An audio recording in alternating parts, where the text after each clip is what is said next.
ada pengalaman saya ketika saya berbicara ingin sekolah, keluarga bilang, sekolah buat apa? Kamu kan perempuan, penyandang disabilitas fisik lagi. Nah, itu untuk apa sekolah? Ya, biar sekolah tinggi-tinggi juga kamu tidak bisa lakukan apa-apa. Yang kedua, fasilitas di sekolah pun belum mendukung. Belum mendukung. Nah, bagaimana? Misalnya saya yang berkursi roda, saya sekolah dan sekolah itu bertangga-tangga. Nah, bagaimana saya bisa akses ke ruang kelas?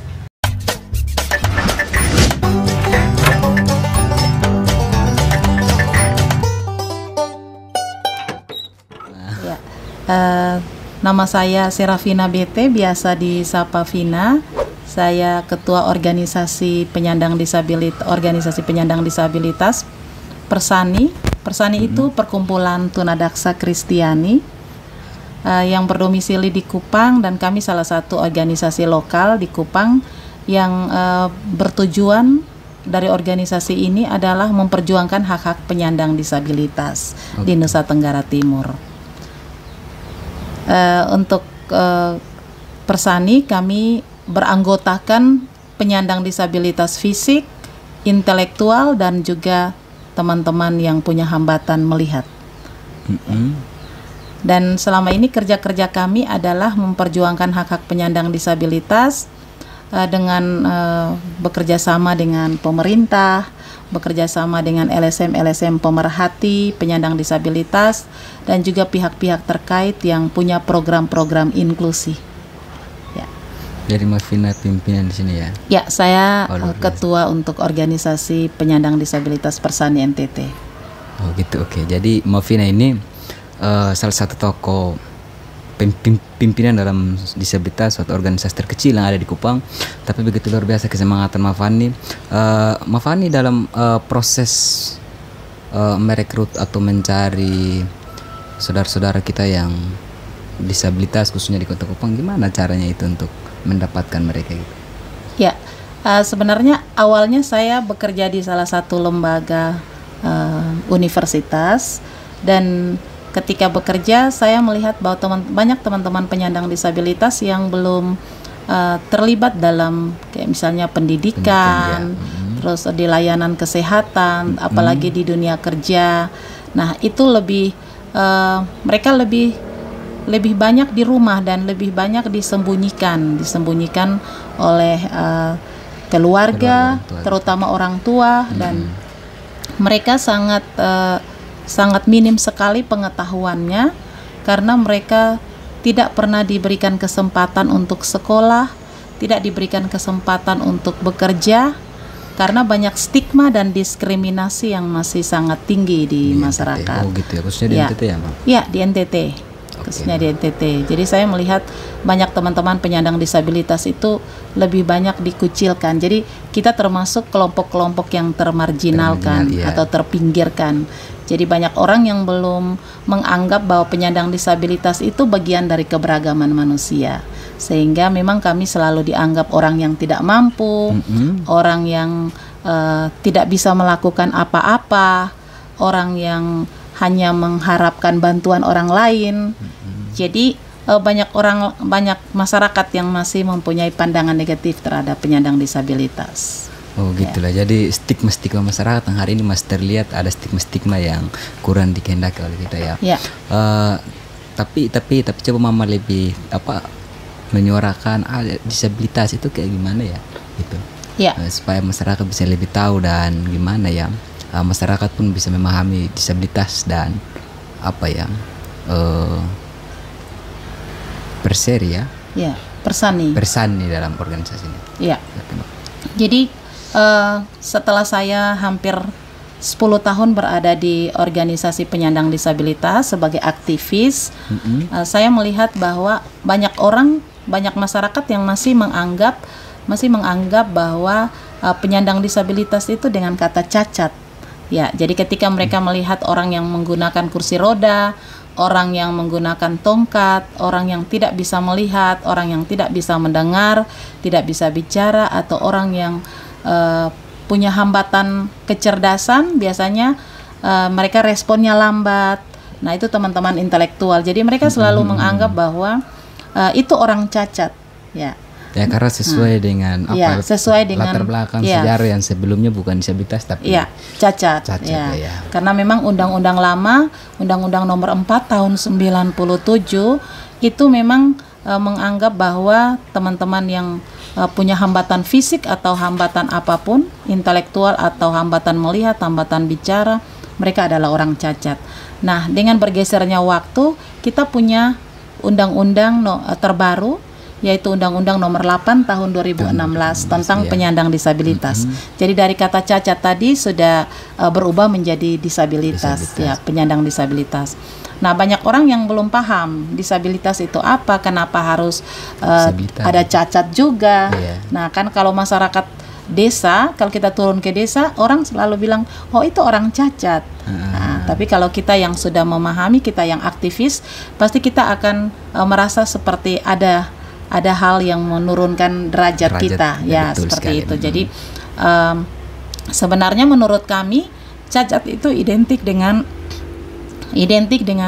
barang-barang yang rusak, yang tidak bisa digunakan lagi, barang-barang yang gagal produksi.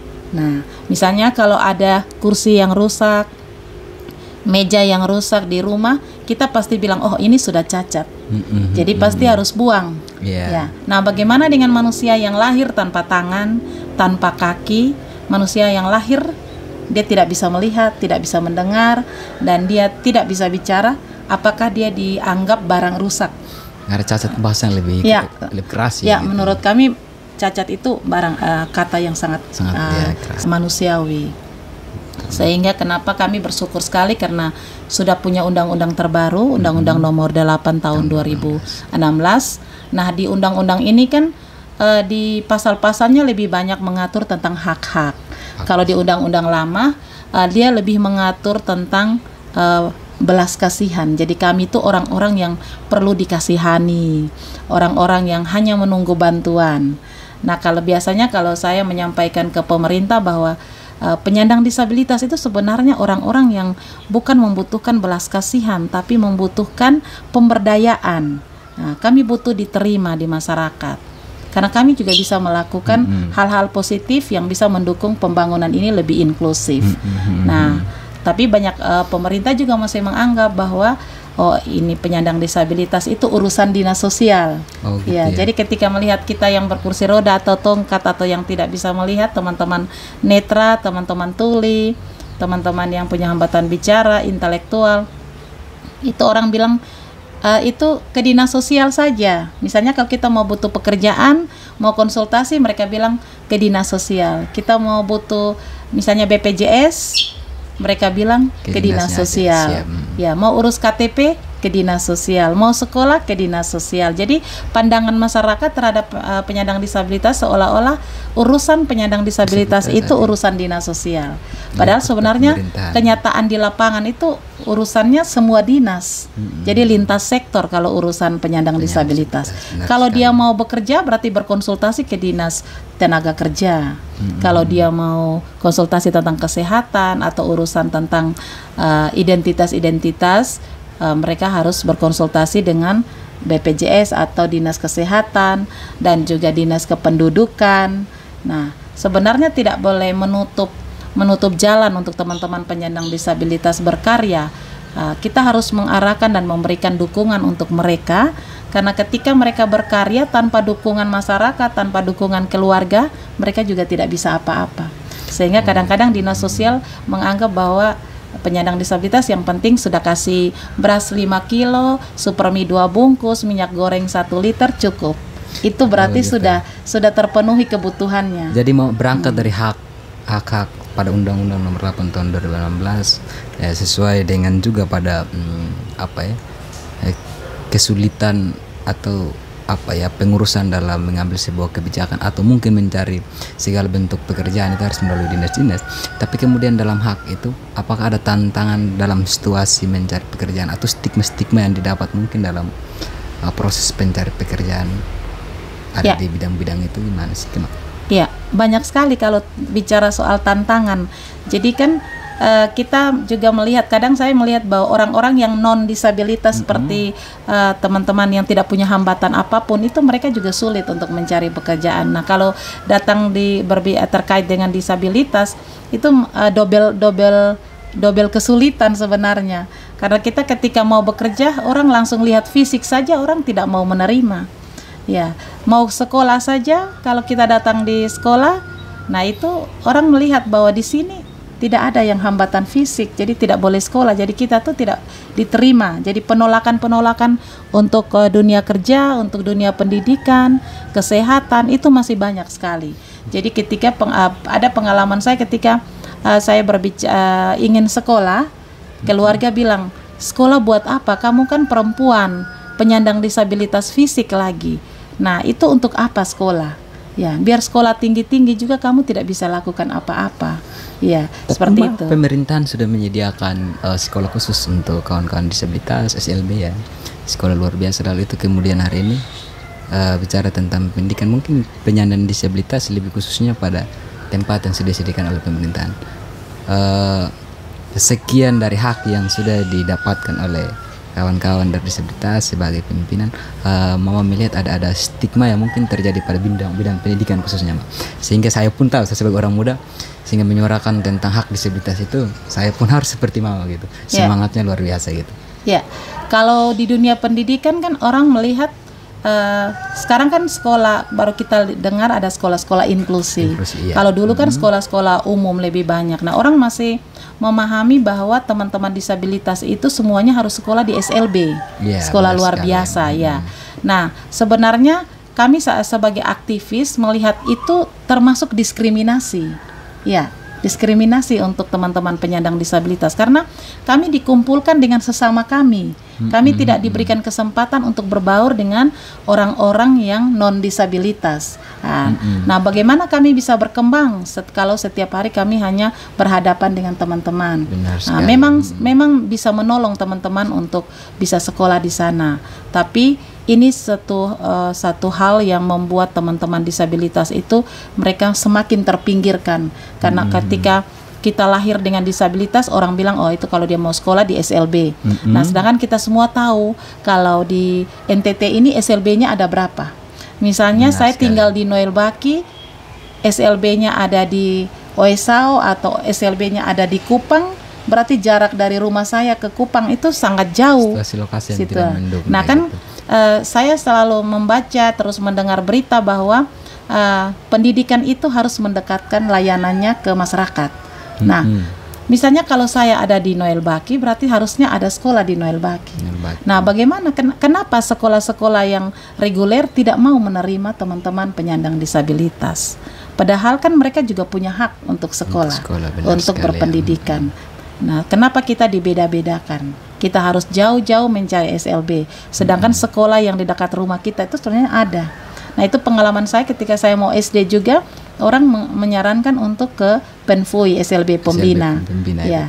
Tapi saya kebetulan orang tua saya bilang, kan di sini ada sekolah. Kenapa kita harus membawa anak kita jauh-jauh ke Penfui?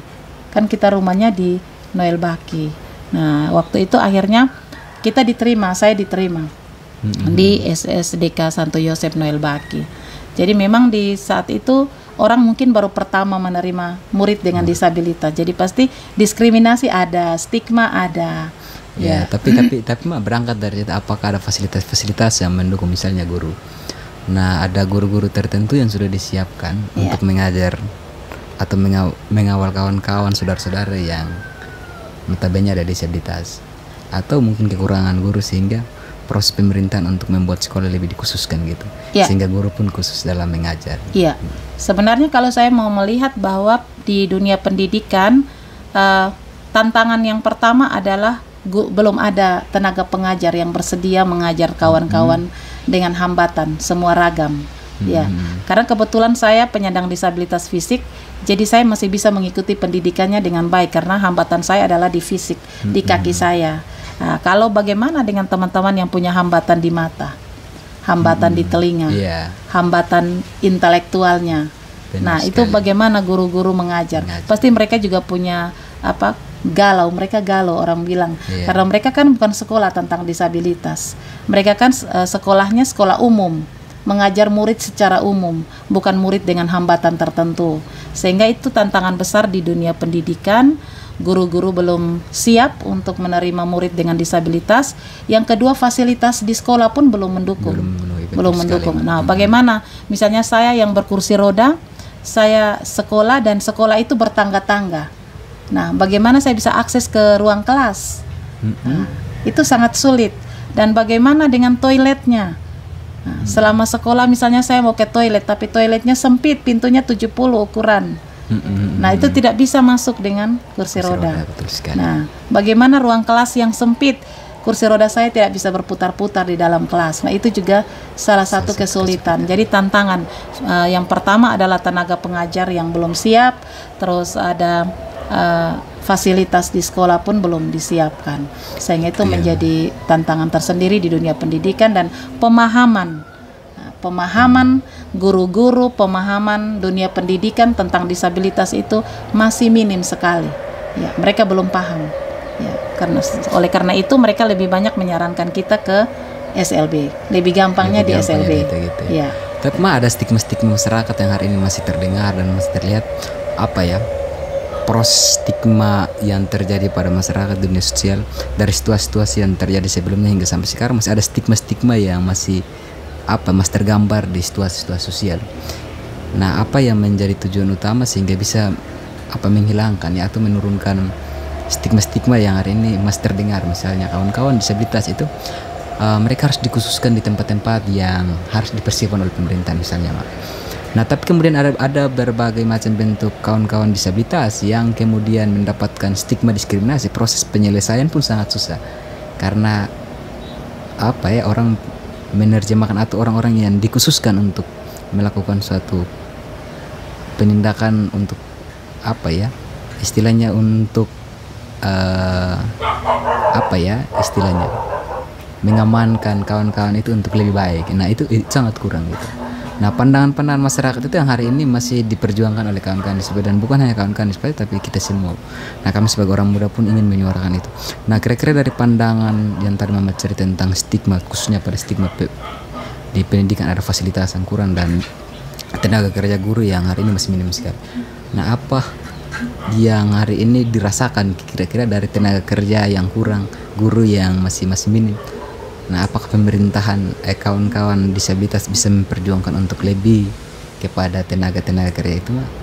Ya, kalau menurut melihat pandangan masyarakat yang begitu belum paham dengan teman-teman disabilitas, dan banyak yang masih menganggap teman-teman disabilitas itu tidak bisa apa-apa, sehingga dengan hadirnya organisasi penyandang disabilitas yang ada di Kupang, NTT, karena kita di sini banyak organisasi, jadi ada teman-teman yang netra, ada teman-teman tuli, mereka punya organisasi sendiri, Persani, terus ada Permata, jadi kita banyak organisasi, sekitar 6 atau 5 organisasi yang dengan tujuan yang sama memperjuangkan hak disabilitas. Dan kita melihat bahwa ketika penyandang disabilitas itu berjuang dan dia punya niat untuk merubah dirinya, itu lebih cepat untuk merubah pandangan masyarakat. Jadi misalnya, jadi misalnya saya sebagai penyandang disabilitas fisik, ketika saya berjuang untuk sekolah, berjuang untuk bekerja, walaupun tantangannya banyak pasti. Ya, ketika kita bekerja itu tidak mudah, pasti kita ditolak. Ya, kita ditolak karena pengalaman saya ketika saya melamar kerja, orang tidak melihat bahwa saya punya kemampuan, tapi orang melihat fisik. Nah, sehingga ketika melihat fisik saja orang sudah bilang di sini tidak ada lowongan kerja. Ya. Nah, betul sekali, Mak. Untuk merubah pandangan masyarakat, penyandang disabilitas itu sendiri harus berjuang untuk melewati semua keterpurukan, tantangan. Nah, ketika saya ditantang untuk dipandang bahwa saya tidak bisa sekolah, saya berjuang untuk bisa sekolah. Ya, amin. Sampai selesai, walaupun tantangan stigma banyak. Kadang saya dibully teman-teman, saya didorong teman-teman sampai jatuh. Nah, tapi semangat itu harus tetap ada. Sehingga itu betul-betul saya berjuang sampai bisa tamat SD, sampai bisa masuk SMP, SMA, dan itu sekolah umum semua. Otomatis tantangannya banyak ya, stigma. Tapi saya melihat bahwa ketika kita berjuang dan kita menunjukkan bahwa kita mampu, kita punya potensi, kita punya keahlian yang diberikan Tuhan yang luar biasa, pandangan masyarakat mulai berubah pelan-pelan. Nah, ini saya melihat bahwa pengalaman saya secara pribadi itu, saya melihat Tuhan itu luar biasa karena perjuangan saya untuk dari sekolah dari sekolah dasar, SMP, SMA, dan sampai melamar kerja dan sampai menjadi aktivis, itu tantangannya luar biasa. Nah, tapi kenapa saya bisa melewati itu? Karena saya memotivasi diri sendiri. Nah, walaupun pandangan keluarga saya terutama itu yang sudah membuat saya down. Gitu sebenarnya tantangan pertama tuh adalah keluarga. Kalau keluarga berpikir positif, otomatis lingkungan sekitar akan berpikir positif. Betul. Tapi sekali. Ketika keluarga berpikir negatif untuk teman-teman disabilitas, masyarakat di sekitar pun akan berpikir negatif. Sehingga kenapa saya berjuang sekali untuk tetap sekolah, dan ketika saya ditantang di dunia pendidikan pun saya tetap bertahan. Artinya bertahan supaya saya bisa membuktikan apa kata masyarakat, apa kata keluarga bahwa saya tidak bisa. Ternyata saya bisa melewati semua karena memang saya ingin merubah stigma, menghilangkan stigma dan diskriminasi itu. Jadi perjuangan Mufina itu terus semangat yang membuat itu harus itu ada. Terus ada gitu.